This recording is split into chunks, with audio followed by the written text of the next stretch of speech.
Evet arkadaşlar, bakalım ne çıkacak.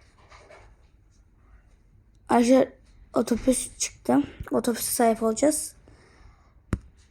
5 tane yapacağız tamı tamına. Eşek çıktı arkadaşlar.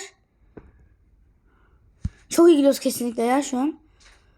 Arkadaşlar Lamborghini çıktı. Yani sport car. Evet şu an kötü gidiyoruz ama ya. Traktör ne ya? Evet, son atışımız. İnşallah buna güzel bir şey çıkar.